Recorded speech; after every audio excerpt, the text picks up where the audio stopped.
Yeah, we want to know. Yeah. And we're going to find you if you put it somewhere else. Yeah.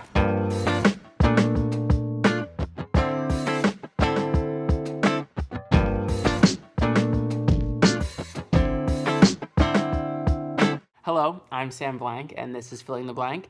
Today we are going to take a tour of the studio of painter and filmmaker Nana Wolke.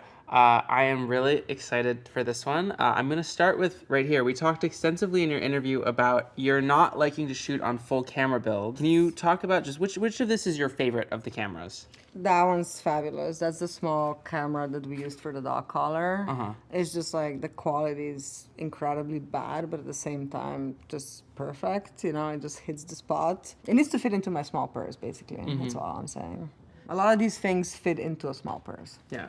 One of your hunting torches, correct? This is what you use to light a lot of your films. Yeah, there's a lot of different ones. The best one is this one that I bought in Austria because they have, you know, a big hunting culture there. So, This one? Yeah, it's actually this one that's like out here. The box looks like this. I think it's called LED Lenser. It's just really wow. good. Yeah, it's really bright. It's really, really good. And like, it just lasts forever. I've had these for years now, and they just beat any other model. And then that's just like a simple digital camera from like early 2000s. It's like literally my parents, but you know, it still works and does the job. And you've got a lot of books here. I just wanted to highlight, you know, you're very, very well read in our conversations. It's evident, but I want to just quickly highlight this one book, Art/Work for all of our young artists. Read it. We were discussing not everything in it is relevant nowadays, but page, I think it's like 83 teaches you how to make a CV. Do you it. remember that? 83?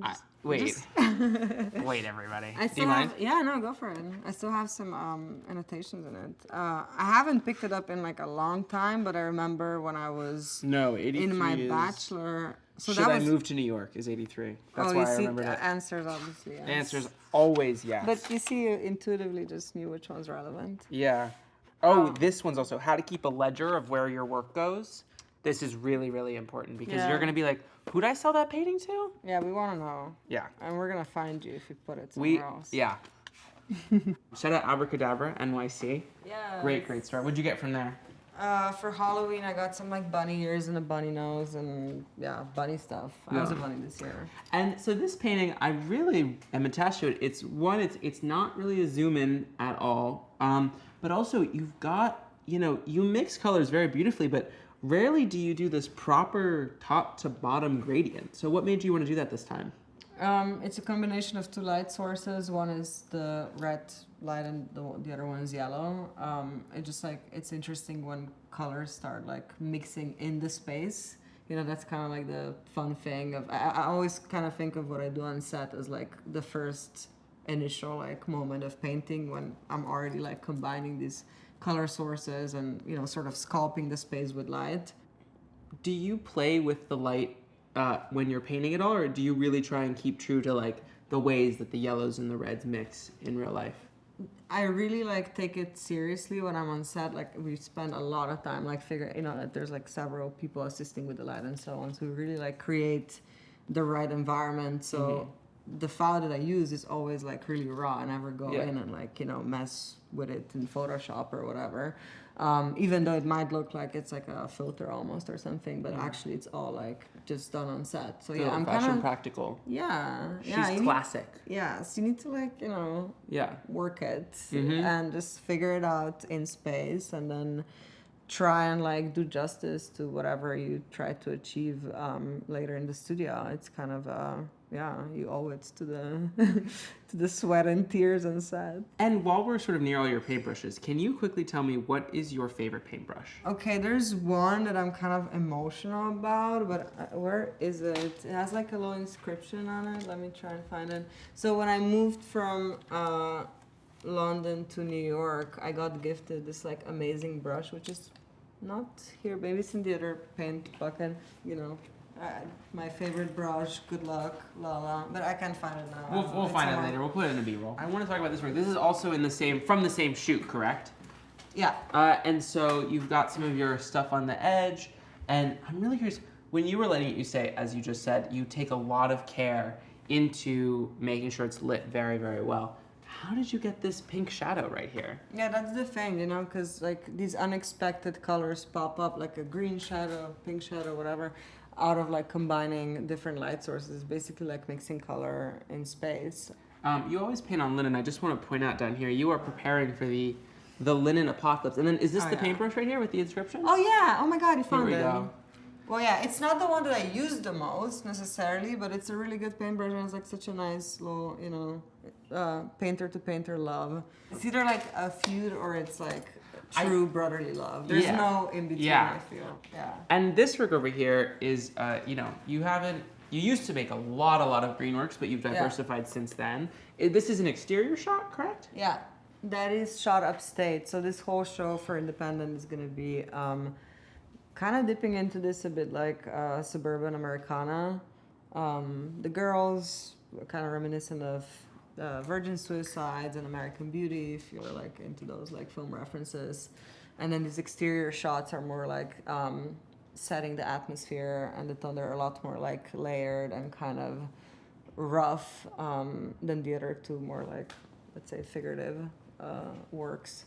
But I always find it important to kind of like build out the whole like setting. You have all these color tests throughout your whole studio you're studying. I try. You know, the thing is like sometimes you don't want to, you know, I spend a lot of time like prepping, even just like thinking, sitting, like observing, sometimes doing nothing for days, you know. I mean, it looks like nothing, but, you know, actually a lot of like work happens in this preparation. So then when I get to the canvas, I don't have to like go back and like say, oh, this color actually doesn't bring me the right result. I want to like know exactly what's going in and then just like let it flow and have this like energy be like uninterrupted, because sometimes when you like have to go back and reconfigure something, you just lose that momentum. How do these little post-it notes you leave yourself all around the studio?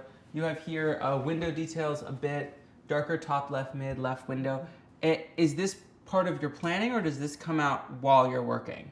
Well, when I'm wrapping the work, I have like a few loose ends that I need to tie, and like sometimes, you know, you're just like so deep in the work, especially when you've been working on it for like months or something, that you just like lose track of these like small things that like are still not coming together. So usually like the last 2 days I'll be like, oh my god, I can't forget about that. So I'm like just putting in post-its, also just, you know, because sometimes you think that you should correct something but then you realize you don't.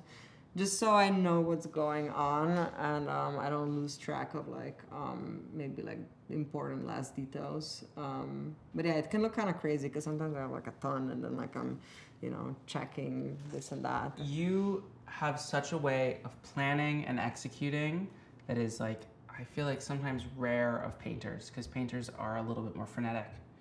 Yes. Yeah, I mean, it really depends on the person, like the kind of work they do. I'm not like a very neat painter necessarily, or like a very, you know, structured by the book person. But in terms of like preparation, sometimes I'm quite like strict on certain things. I guess I'm just like disciplined. That's maybe.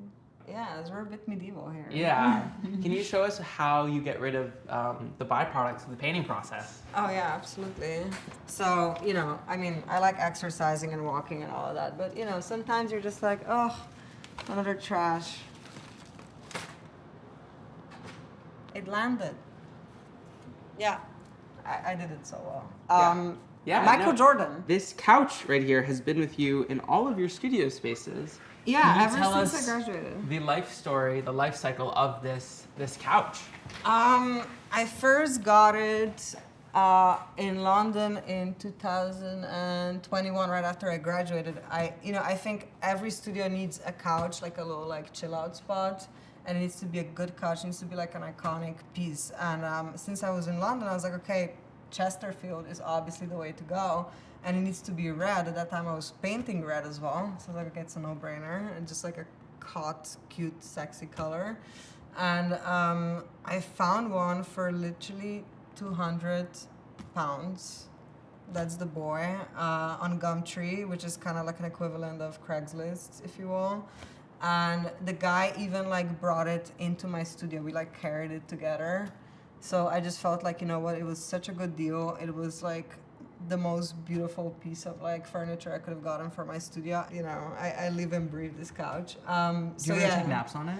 Because it's I pretty do. small. I do, but you know, you can kind of like Drape. lay down and cradle in it, Yeah. like your head's like here and the feet up. And it's very comfortable and nice actually. It's also good for your circulation if your legs are up, so it's kind of healthy. I wouldn't like sleep on it or whatever, but As always, that high-low with your health. exactly. Curling the back, Yeah. but having the legs up. Exactly. All comes back to zero. Yeah. How long did it take you to get the mixture of sand to gesso correct?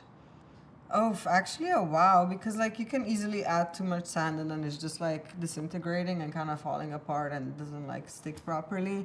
Or you don't add enough and then it's almost like you're wasting the material because nobody can really notice like the texture or anything. So I think I've only nailed the perfect kind of consistency maybe within the last year and a half, 2 years. I don't think even before, you know, or at least that's like the desired effect I feel like good about now. Yeah. And maybe that changes at some point. I've also been using this like iron filings type powdery thing. Oh yeah, that came up in your show at management. Yeah. Which has like a bit of a different consistency and just like finer, but at the same time sharper. It really destroyed my brushes. Like painting on that thing completely like I don't know, sanded off all the bristles. But it has like a specific tonality. So if I'm sometimes looking for like a bit of a grayer or like a darker background or something that feels a bit more like industrial, I kind of mix that in as well. It's pretty expensive, so you know, again, send it to my studio. Wait, you need iron filings are expensive? Well, I make if you iron- buy in bulk, like, I make iron filings every day when I'm filing iron. I'm just gonna start collecting them for you. exactly, yeah, Yeah. you should, because I used to go to like these metal workshops and like literally pay for Yeah. these like filings, and then sometimes they're greasy and stuff. It's not great, but now I found a. I see. You'd have to clean them. I mean, Yeah. I wouldn't, but like you know, Yeah. it's the grease is not great. Yeah. It just messes with the consistency. That's where you get the expensive. Okay, I understand Yeah. now because I was saying all my iron filings are covered in grease. Yeah, Yeah. that's the thing. Yeah. Yeah. Thank you so much. We're gonna let you have your SIG that we've been holding off from you to protect the camera equipment. Yeah, thank you all so much for joining us. Nana, thank you so much for having us in your studio and taking us around. You've got quite the space here. Thank you for Yeah. coming. It's such a blessing to have you over. Thank you. I love every second of This it. is like Nana's one of the coolest people I know. Like, oh my god, I'm so Same. excited for this interview. Yeah, see Nana's work either at Management, Nicoletti, Contemporary in London, Management in New York City, coming up at the Independent, where's the Independent? Is it on Varick Street again this year?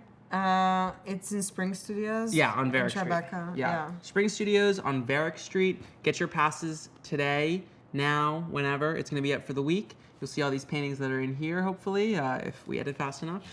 Say hi. Say hi to Nana. You're going to be there? I will be there. Yeah. I Go will buy be there. something. Go buy something. And a celery juice and a water. or a celery juice. Bring her a celery juice. Oh. And cash for her work. And I will see you guys next week with a new person making art happen. Thank you for joining us on Filling the Blank, and bye-bye now.